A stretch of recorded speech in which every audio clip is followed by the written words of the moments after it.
Assalamualaikum warahmatullahi wabarakatuh.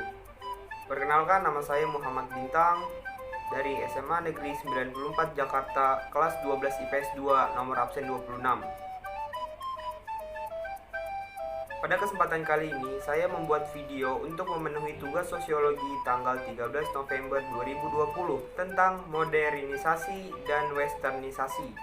Tugasnya yaitu kita menjelaskan PPT yang sudah tertera di Google Classroom. Oke, langsung saja ke PowerPoint-nya.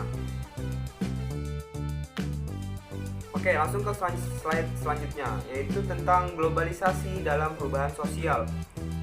Jadi, perubahan sosial itu mengakibatkan atau menyebabkan modernisasi, dan ada beberapa faktor yang mempengaruhi mengapa bisa modernisasi itu terjadi. Yang pertama yaitu satu, keinginan untuk memiliki dan perkenalkan apa yang dimiliki. Yang kedua, terjadi persaingan untuk dimiliki dan ingin dimiliki. Yang ketiga, diperlukan daerah pemasaran yang seluas-luasnya. Yang keempat, ide globalisasi. Yang dimaksud dengan ide globalisasi yaitu sistem atau tatanan sosial yang tidak dimungkinkan untuk melakukan pengisolasian diri dari lingkungan pergaulan dunia atau global. Lalu yang selanjutnya, harus membuka diri terhadap apa yang berkembang di dunia agar kita tidak ketinggalan zaman dan kita tidak kudet. Dan selanjutnya yaitu tidak mampu menyiapkan diri. Nah, jika kita tidak mampu menyiapkan diri, kita akan mengalami yang pertama yaitu culture shock. Culture shock itu adalah keguncangan budaya akibat adanya ketidaksesuaian antara unsur budaya yang ada dengan unsur-unsur budaya yang datang, sehingga menimbulkan ketidakserasian karena masyarakat yang menerima tidak mampu menyesuaikan diri dengan apa yang diterima. Culture shock pernah terjadi di Indonesia. Terjadi saat pemerintah melakukan konversi minyak tanah ke gas. Reaksi pun timbul. Akibat kurangnya sosialisasi dari pemerintah, ujungnya tak jarang yang menimbulkan malapetaka bagi masyarakat itu sendiri. Misalnya terjadi tabung gas yang bocor sehingga menyebabkan meledak dan sangat merugikan individu tersebut dan masyarakat di sekitar individu tersebut. Yang kedua, jika kita tidak mampu menyiapkan diri, kita akan mengalami culture lag. Apa itu culture lag? Culture lag adalah ketertinggalan budaya akibat dari proses perubahan budaya yang tidak seimbang atau tidak sama cepatnya antara budaya yang dimiliki dengan budaya yang diterima. Contohnya, pertumbuhan teknologi informasi di Indonesia sudah berkembang sangat cepat, termasuk internet dan perangkatnya. Namun, jika kita kaji di sisi lain, budaya membaca di Indonesia belum berkembang. Sehingga adanya internet lebih banyak digunakan sebagai sarana hiburan semata, bukan sarana mengembangkan ilmu pengetahuan. Ini adalah contoh dari orang-orang yang mengalami modernisasi. Oke, kita lanjut ke slide berikutnya tentang pengertian modernisasi. Pengertian modernisasi. Modernisasi itu berasal dari kata modo dan ernus. Modo itu artinya cara dan ernus artinya periode waktu di masa kini. Itu berarti proses perubahan sosial dari masyarakat tradisional menjadi masyarakat modern. Dan kita bisa juga artikan dalam bahasa lain yaitu perubahan peralatan dari sederhana menjadi kompleks.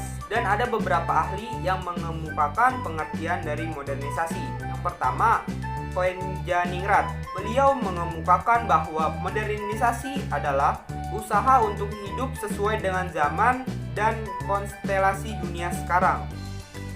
Opbun dan Nimkov juga mengemukakan pengertian dari modernisasi. Modernisasi harus mengarahkan masyarakat agar dapat memproyeksikan diri ke masa depan yang nyata dan bukan angan-angan semu. Oke, kita langsung lanjut ke slide selanjutnya, yaitu tentang bentuk perubahan dalam modernisasi. Bentuk perubahan dalam modernisasi bisa disebut atau dengan bahasa lain di bahasa Inggris yaitu direct change. Direct change ini terbagi menjadi dua. Yang pertama, aspek struktur organisasi sosial. Maksudnya itu adalah proses perubahan dalam norma kemasyarakatan terwujud dalam interaksi masyarakat. Dan yang kedua itu aspek sosial demografi, yaitu proses perubahan unsur sosial, ekonomi, dan psikologi masyarakat. Lanjut ke slide berikutnya. Di sini saya akan menjelaskan tentang ciri, syarat, dan mental manusia modern. Yang pertama, ciri-ciri manusia modern. Yang pertama, sikap menerima hal baru. Yang kedua, memiliki keberanian untuk berpendapat. Tidak takut berbicara di depan umum atau di depan khalayak orang. Yang ketiga, menghargai waktu dan mengorientasi ke masa depan. Yang keempat, memiliki perencanaan dan percaya diri. Yang kelima, perhitungan. Perhitungan di sini dalam berarti kita benar-benar memperhitungkan apa yang akan kita ambil. Kita harus siap mengambil resiko ketika kita mengambil sebuah keputusan, apapun resikonya. Dan selanjutnya, menghargai harkat martabat orang lain. Manusia modern itu tidak pernah menjatuhkan harkat dan martabat orang lain. Dan selanjutnya, percaya pada iptek. Dan yang terakhir, imbalan harus sesuai dengan prestasi. Lalu yang kedua itu sikap mental manusia modern. Kebudayaan masyarakat dapat menjadi pendorong maupun penghambat modernisasi. Selanjutnya, syarat modernisasi. Yang pertama, cara berpikir ilmiah yang tertanam. Yang kedua, sistem administrasi negara yang baik. Yang ketiga, sistem pengumpulan data baik dan terpusat, tidak berantakan. Selanjutnya, iklim yang kondusif terutama media. Lalu, tingkat organisasi dan disiplin yang tinggi. Dan yang terakhir, desentralisasi wewenang. Slide berikutnya kita akan membahas gejala modernisasi. Gejala modernisasi dibagi dalam 3 bidang. Yang pertama itu di bidang sosial, yang kedua di bidang ekonomi, dan yang terakhir di bidang politik. Kita membahas dulu yang di bidang sosial. Gejala modernisasi di bidang sosial, yang pertama muncul kelas-kelas sosial. Yang kedua, muncul sikap konsumerisme atau terlalu berlebihan mengkonsumsi sesuatu. Dan yang terakhir, gejala modernisasi di bidang sosial adanya gejala urbanisasi, yaitu perpindahan penduduk dari desa ke kota. Kita selanjutnya membahas di bidang ekonomi. Yang pertama itu munculnya industri-industri besar, PT-PT besar, investor-investor asing yang menanam modal di Indonesia. Yang kedua, adanya tenaga ahli, sumber daya manusia yang berkualitas. Yang ketiga, adanya perkembangan dalam bidang industri. Yang keempat, sudah menggunakan teknologi modern dan mutakhir. Dan yang terakhir, masyarakat memiliki mata pencaharian di bidang industri dan jasa, bukan di bidang pertanian atau peternakan lagi. Dan yang terakhir itu di bidang politik. Yang pertama itu adanya partisipasi rakyat dalam pembangunan. Yang kedua, tersedianya sarana dan prasarana informasi. Dan yang terakhir, berlakunya hukum secara sistematis. Di sini bahas juga konsumerisme itu adalah dampak negatif dari modernisasi. Selain konsumerisme, contohnya selain konsumerisme yaitu hedonisme. Ya, kurang lebih seperti itu. Ini ada gambar drone. Penggunaan drone dalam media memudahkan mencari informasi. Semakin canggih teknologi, semakin cepat kita mendapatkan informasi. Di zaman sekarang, di zaman 4.0 ini, dunia seakan tanpa batas. Kita bisa tahu informasi yang ada di luar negeri hanya dengan beberapa detik atau beberapa menit saja melalui media-media sosial seperti Instagram, WhatsApp, Twitter, dan lain-lain. Seperti itu. Oke, kita langsung lanjut ke slide berikutnya. Dampak modernisasi. Kalau kita berbicara dampak, pasti ada positif dan negatif. Sekarang kita akan membicarakan dampak positif terlebih dahulu.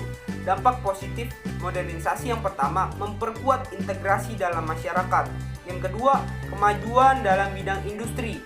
Yang ketiga, kemajuan dalam bidang transportasi. Lanjut, meningkatkan ilmu pengetahuan dan teknologi. Dan yang terakhir, meningkatkan kesadaran politis dan demokratis. Samping itu, ada juga dampak negatif dari modernisasi, yaitu yang pertama adanya kesenjangan sosial dan ekonomi. Misalnya ada di daerah A dan daerah B. daerah A ini banyak dijamah oleh orang, sedangkan daerah B masih di pedalaman. Otomatis di daerah A yang banyak dijamah oleh orang, pasti di situ pembangunan dan infrastruktur dan lain-lain semakin ditingkatkan dan semakin maju. Sedangkan di daerah B karena di pedalaman, daerah terpencil, maka ia tertinggal. Maka dari itu terjadilah kesenjangan sosial dan ekonomi. Yang kedua, munculnya kriminalitas. Contohnya nih, di internet sekarang banyak kayak berita-berita di cyberbullying, hacker-hacker yang menghack akun-akun. Dan awal-awal kita PJJ itu sempat viral tentang Zoom, bahwa kalau kita pakai Zoom akun kita bisa kebobol. Dan yang terakhir, pencemaran lingkungan alam. Di sebelah kanan ada gambar tentang alat transportasi dulu dan sekarang. Dan ini merupakan gambar salah satu contoh modernisasi di bidang transportasi.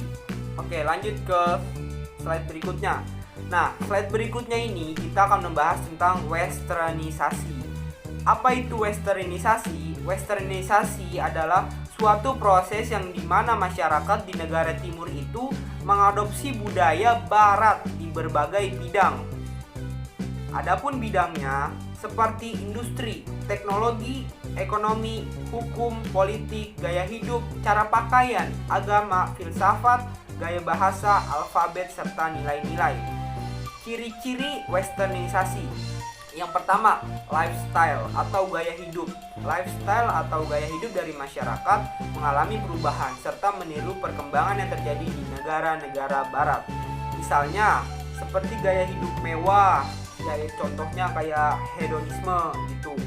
Yang kedua, mengikuti kebiasaan dari sebagian masyarakat barat di dalam mengonsumsi minuman keras serta obat-obatan terlarang.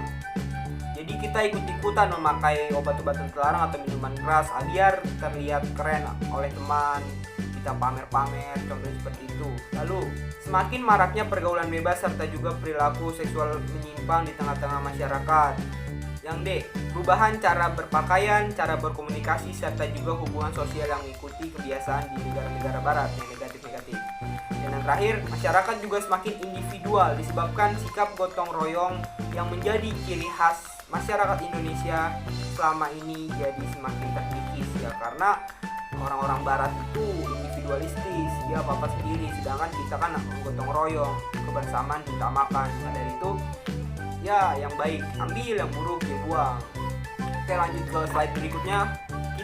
Slide berikutnya akan membahas tentang perbedaan modernisasi dan westernisasi. Yang pertama, modernisasi. Modernisasi itu mutlak ada dan diperlukan oleh setiap negara agar negara itu bisa lebih maju dalam hal iptek dan lain-lain. Dan yang kedua, modernisasi itu tidak mengesampingkan nilai-nilai keagamaan. Lalu kita membahas tentang westernisasi. Westernisasi itu mutlak pembaratan, karena dari judulnya sudah west. West kan bahasa Inggris artinya west, barat. Jadi mutlak pembaratan, kiblatnya ke arah barat. Yang kedua, muncullah westernisasi karena perkembangan masyarakat modern itu terjadi di dalam kebudayaan barat yang disajikan dalam bentuk barat. Sedangkan untuk barat itu seringkali dipandang sebagai satu-satunya kemungkinan yang ada. Oh ya, saya mau menambahkan sedikit. Menurut saya perbedaan modernisasi dan westernisasi itu, modernisasi itu dapat tercipta di mana saja. Contohnya di negara Jepang yang dianggap sebagai negara non-barat yang maju. Modernisasi ini juga dapat disesuaikan dengan keadaan sosial budaya suatu negara asal terbentuknya dan menciptakan ciri khas tersendiri.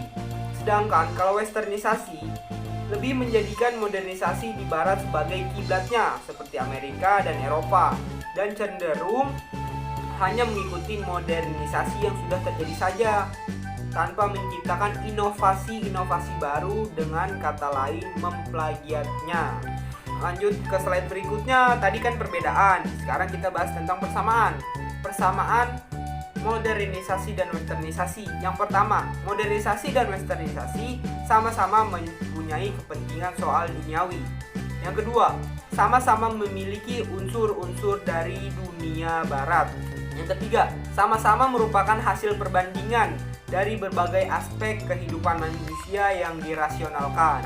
Dan yang terakhir, sama-sama merupakan suatu proses perubahan dari suatu yang dianggap kurang menjadi suatu yang dianggap lebih bagi penganutnya. Sekian presentasi yang bisa saya sampaikan, mudah-mudahan bermanfaat. Terima kasih telah menonton, kurang lebihnya mohon maaf. Wassalamualaikum warahmatullahi wabarakatuh.